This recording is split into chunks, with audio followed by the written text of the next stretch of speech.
How did a small city-state on the Italian peninsula come to dominate the entire Mediterranean world for centuries? Was it magic? Were they just lucky? No. The answer lies in one of the most terrifyingly effective creations in human history: the Roman military machine. For centuries, Rome's legions were the ultimate tool of conquest, expansion, and control. But their secret wasn't just about having the strongest or bravest warriors.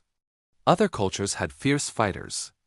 What Rome had was something far more powerful: a system.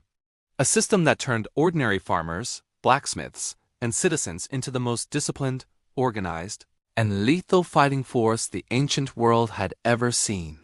In this video, we're going to dissect this machine piece by piece, from the men who filled its ranks to the weapons they carried, the tactics they used, and the iron-willed discipline that held it all together. So who was the Roman soldier? In the early days, he was a citizen farmer, defending his land.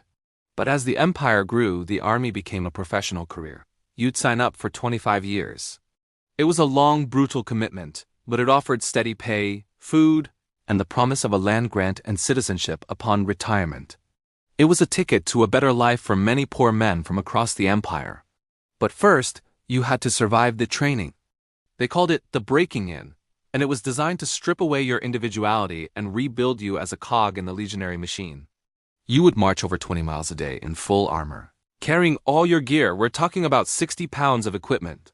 You'd practice with wooden swords twice as heavy as the real thing to build strength and speed. Discipline was absolute and enforced without mercy. A soldier who fell asleep on watch could be stoned or beaten to death by his own comrades. This wasn't just cruelty. It was a calculated method to ensure that every single man in the unit could trust the man next to him with his life. This discipline was the foundation of the legion's structure. The legion itself was a self-contained army of about 5,000 men. But its real genius was its modular design. Each legion was divided into 10 cohorts. Each cohort was made of 6 centuries, commanded by a centurion, the backbone of the Roman army. These were hardened, experienced veterans who led from the front. This structure allowed for incredible flexibility on the battlefield. A commander could detach a cohort or a century to flank an enemy, reinforce a weak point, or build a fort, all without disrupting the main battle line. It meant the Roman army could operate on multiple scales at once, like a single organism with many independent limbs. And what about their gear? The Roman soldier wasn't dressed for heroic one-on-one duels. He was equipped for efficient, industrial-scale killing. His main weapon was the gladius, a short sword designed not for slashing, but for stabbing. In the tight press of a shield wall, a quick, deadly thrust was far more effective than a wide swing.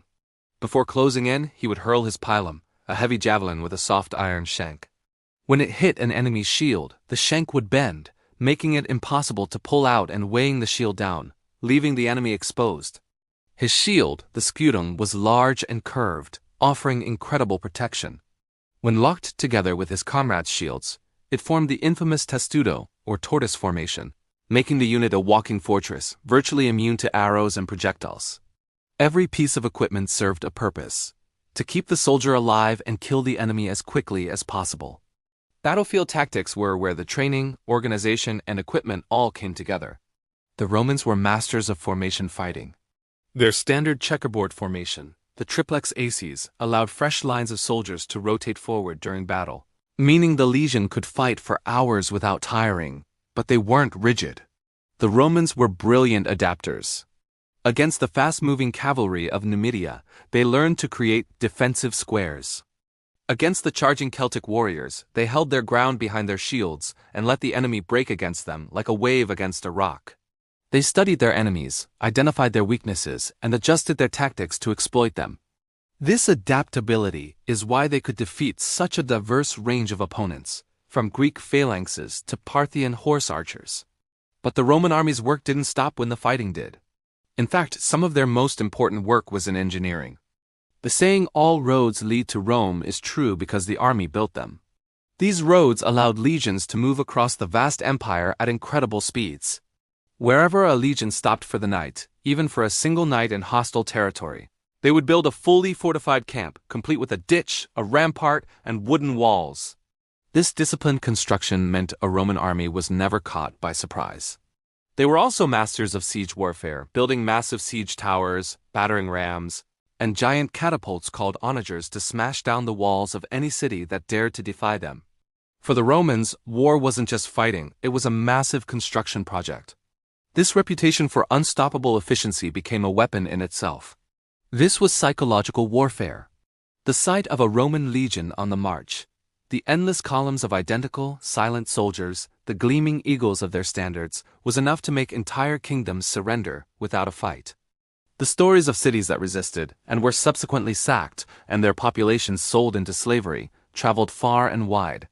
Rome cultivated a reputation for both unwavering justice to its allies and merciless destruction to its enemies. Often, the fear of the legions did their work for them long before the first sword was ever drawn. It was this combination of military might and psychological dominance that allowed Rome not just to conquer territories, but to hold them for centuries. The army built the forts, patrolled the frontiers, and suppressed rebellions, acting as the glue that held the massive empire together. So if this military machine was so perfect, what went wrong? The decline was slow and complex, a death by 1,000 cuts.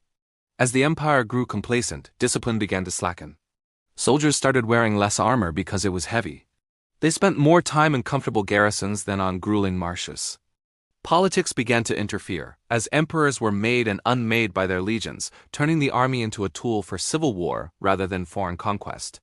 Perhaps most importantly, the composition of the army changed. Fewer Roman citizens were willing to serve, so the empire began relying heavily on mercenaries and barbarian recruits. These soldiers were often skilled warriors, but their loyalty was to their pay and their general, not to the idea of Rome. When the system of discipline, loyalty, and Roman identity eroded, the machine began to sputter and fail. The unstoppable force that had built an empire could no longer defend it.